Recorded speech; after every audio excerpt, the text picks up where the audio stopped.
Nationally syndicated columnist Dr. Charles Krauthammer. He's been watching the Obama White House unfold over the past 2 terms. So, Charles, what do you think? Look, all of those things are true, but I think they are unconnected. What California is doing is taking, since it's overwhelmingly Democratic, they're taking a page from what Republicans did when they were out of power.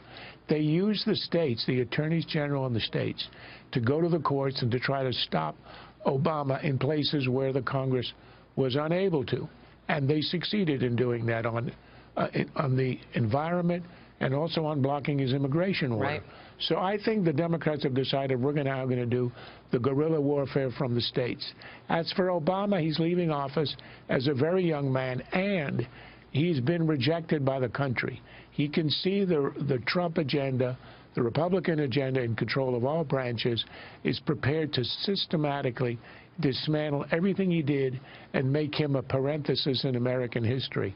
So I think it's natural he'd want to stay and fight. And as for Biden, no one's been able to keep him quiet since 1979. So I'm not surprised by that news. But what do you make of it? It is strange when you compare what George W. Bush did upon leaving office, because, you know, a pundit could have said the same thing about when he left, that President Obama was going to systematically dismantle the Bush agenda, that he had been clearly rejected and so on.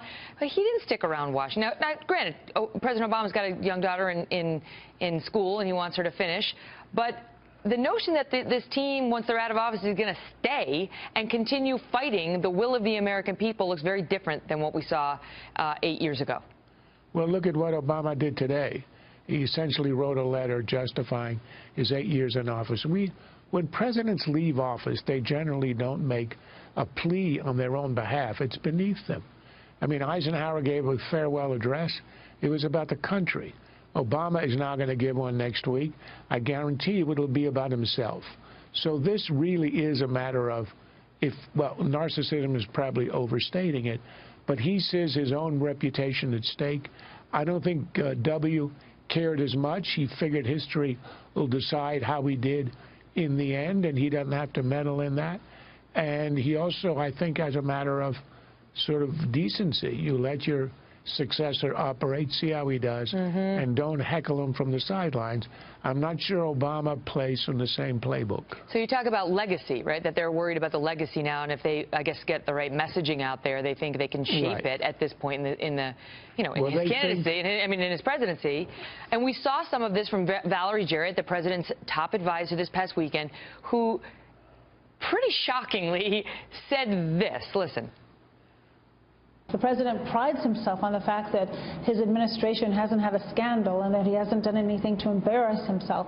But that's not because he's being someone other than who he is. That's because that's who he is. That's who they are. And I think that's what really resonates with the American people. No, well, I mean, like, just take one, just like off the top of my head, Benghazi, right? Benghazi, where they were. If you like your plan, you can keep your plan, which was just an out-and-out falsehood that resulted in outrage and millions of people being misled. I mean, the IRS, the targeting journal, I mean, you could go on.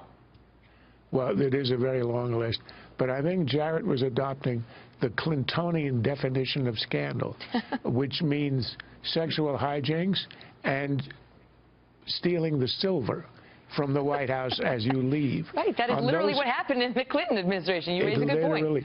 It literally happened with the Clintons. I can assure you it will not happen with the Obamas. By that standard, this has been scandal-free. And you've got to give them credit. 8 years without the kind of rumors and innuendo that you generally get about the personal conduct of the president. They have been fairly clean on that. But when you're talking about assaults on the Constitution, stepping over the separation of the powers, saying if the Congress won't act, I will, which is a contradiction of the whole idea of a limited executive. Those are scandalous, and they are far more damaging.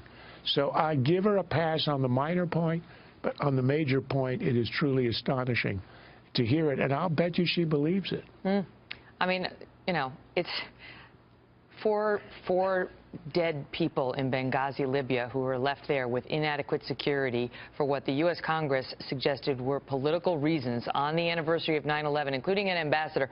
I mean, it's somewhat scandalous, but we'll leave it to the American people to have the final judgment on that. Charles, great to see you. My pleasure.